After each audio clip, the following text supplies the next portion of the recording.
En fait, ça nous tenait vraiment à cœur de le faire. Au départ, on n'était pas sûr de la faire, cette pièce.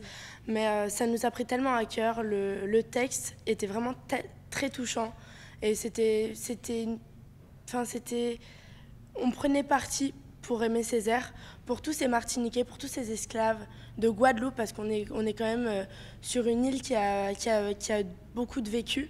Et c'était important pour nous, en tant que jeunes, de montrer que voilà, on prend parti. Et avec Jacques Martial, ça a été un travail très dur, mais on est vraiment récompensé quand les gens comprennent ce message. Sang qui se fanent et s'éparpillent dans le vent inutile comme des cris de perroquets babillards.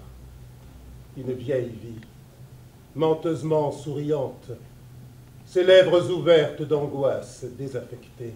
Le texte en soi, d'abord parce que c'est un monument, que je ne me lasse pas de le jouer, mais au-delà de ce plaisir personnel, je pense aussi que c'est important de l'entendre aujourd'hui quand on réalise ces replis communautaristes, quand on voit le désir de haine qui rejaillit dans toutes les sociétés, dans la société française.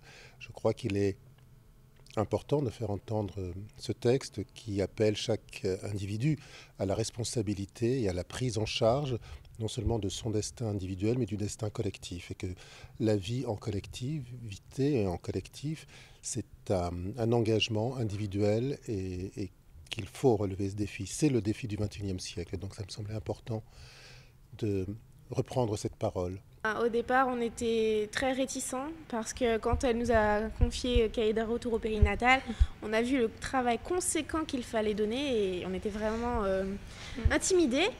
Après, quand on a commencé à lire, ça a commencé à nous faire peur parce qu'on ne comprenait pas, on ne savait pas trop pourquoi il disait ça, la façon dont il disait aussi, c'était très complexe.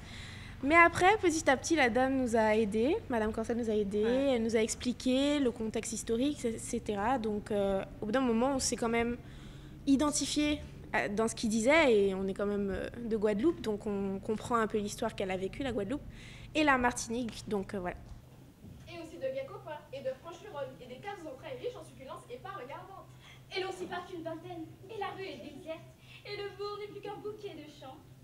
Et l'on est bien à l'intérieur, et l'on mange du bon et on voit du réjouissant.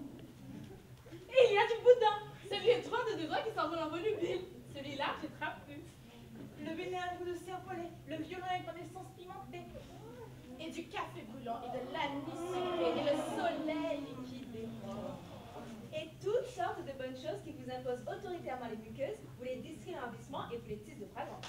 Il y a des rires et des chants, et les refrains fusent à perte de vue comme des cocotiers. Allez!